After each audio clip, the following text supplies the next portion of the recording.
ಅಂಬುಜ ಇವಳ ಹೇಗಾದ್ರೂ ಮಾಡಿ ಒಳಗಡೆ ಕರ್ಕೊಂಡು ಹೋಗ್ಬೇಕಲ್ವೇ? ಅದಕ್ಕೆ ನಾವು ಮೊದಲೇ ಸಿಂಹದ ಬೋನಲ್ಲಿ ಇದ್ದೀವಿ. ಇವಳನ್ನೇನಾದ್ರೂ ಒಳಗಡೆ ಕರ್ಕೊಂಡು ಹೋದ್ರೆ ಅಮಾಂತವಾಗಿ ನುಂಗೇ ಬಿಡ್ತಾನೆ ಅವ್ನು ನಮ್ಮನ್ನ. ಕುತ್ಕೊಮ್ಮ. ಅದಕ್ಕೆ ನೀರೇ ಬರ್ತಿಲ್ಲ. ಏನ್ ಮಾಡೋದೀಗ? ಇಲ್ಲಿ ನೀರು ಬಂದಿಲ್ಲ ಅಂದ್ರೆ ಏನು, ಬಾವಿ ಇದೆಯಲ್ಲ ಅಲ್ಲಿಗೆ ಹೋಗೋಣ. ಆಂಟಿ ನಿಮಗೆ ಸೇದಕ್ಕೆ ಬರುತ್ತಾ? ತಪ್ಪಮ್ಮ, ಹಾಗೆಲ್ಲ ಮಾತಾಡಬಾರ್ದು. ನನಗೆ ಬೀಡಿ ಸಿಗರೇಟ್ ಎಲ್ಲ ಸೇದಕ್ಕೆ ಬರಲ್ಲ. ಅಯ್ಯೋ ಆಂಟಿ, ನಾನು ಕೇಳಿದ್ದು ನೀರು ಸೇದಕ್ಕೆ, ಸಿಗರೇಟ್ ಅಲ್ಲ. ಅಯ್ಯೋ, ಅದು ಬೆಳಗ್ಗೆಯಿಂದ ಒಂದೇ ಸಮ ಮೊಣಕಾಲು ನೋವು ಕಣಮ್ಮ. ಅಲ್ಲ, ಮೊಣಕೈ ನೋವು ಕಣಮ್ಮ. ನಾಳೆ ಸೇರ್ತೀನಿ ಬಿಡು. ಬಾಮ. ಅಮ್ಮ, ನನಗೆ ಡ್ಯೂಟಿಗೆ ಟೈಮ್ ಆಗ್ತಿದೆ. ಬಂದೆ. ಚೂನಪ್ಪ, ನೀನು ಸ್ವಲ್ಪ ಕರ್ಕೊಂಡು ಹೋಗಿ. ಏನಪ್ಪ ಮಾಡಿದ್ದು ನಾನು ಬೋಸ್ಲಿ. ಹಾಗೆಲ್ಲ ಅನ್ಬೇಡ ಕಣೋ. ಅವಳ ನೋಡಿದ್ರೆ ಅಯ್ಯೋ ಅನ್ಸಲ್ವ ನಿನಗೆ? ಈಗ ಅವಳು ಬಟ್ಟೆ ಬದಲಾಯಿಸೋಕ್ಕಾದ್ರೂ ಒಂದು. ಅಮ್ಮ, ನೀನು ಏನು ಹೇಳಕ್ಕೆ ಬರ್ತೀನಿ ಅಂತ ಗೊತ್ತು. ಯಾವುದೇ ಕಾರಣಕ್ಕೂ ಅವಳು ಮನೆ ಒಳಗೆ ಬರಬಾರ್ದು. ಇಷ್ಟು ನಿಷ್ಠುರಾಗ್ಬಿಟ್ರೆ ಹೇಗೋ ನೀನು?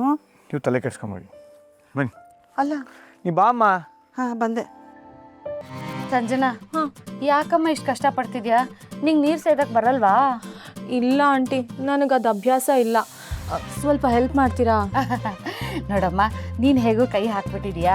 ಹಿಡ್ದಿರೋ ಕೆಲಸನ ಹಾಗೆಲ್ಲ ಅರ್ಧ ಬರ್ದಕ್ಕೆ ಬಿಟ್ಬಿಡ್ಬಾರ್ದು. ನೀನು ನೀರು ಎಳಿತಾ ಇರು ಕಷ್ಟಪಟ್ಟು. ನಾನು ಹೋಗಿ ನಿನಗೋಸ್ಕರ ಟವಲ್ ತಗೊಂಬರ್ತೀನಿ, ಸರಿನಾ? ಇಳಿಯಮ್ಮ, ಇಳಿ, ಗಟ್ಟಿಯಾಗಿ ಇಳಿ.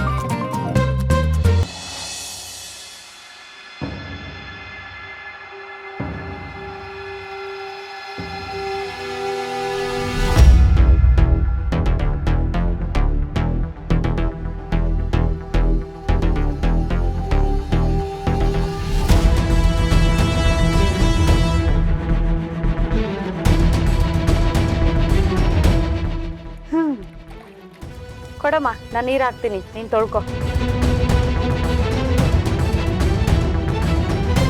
ಸಾಕು ಆಂಟಿ. ತಗೊಳಮ್ಮ. ಮುಂದೆ ಏನು ನಿನ್ನ ಕತೆ? ಇಲ್ಲೇ ಎಲ್ಲಾದರೂ ಹೋಗಿ ಡ್ರೆಸ್ ಚೇಂಜ್ ಮಾಡ್ಕೊಂಡು ಬರ್ತೀನಿ. ಅಂದರೆ ನೀನು ನಿಮ್ಮ ಮನೆಗೆ ಹೋಗಲ್ವಾ? ಇಲ್ಲ ಆಂಟಿ, ನನ್ನ ಬೇಡಿಕೆ ಈಡೇರೋವರೆಗೂ ಮನೆ ಮುಂದೆನೇ ನಾನು ಧರಣಿ ಕೂರ್ತೀನಿ. ಪರವಾಗಿಲ್ಲ ಹುಡುಗಿ, ತೆಳ್ಳಗೆ ಬೆಳ್ಳಗಿದ್ರು ತುಂಬ ಸ್ಟ್ರಾಂಗ್ ಆಗೇ ಇದ್ದಾಳೆ. ಮೆಚ್ಚಲೇಬೇಕು ಇವಳ ಧೈರ್ಯನ.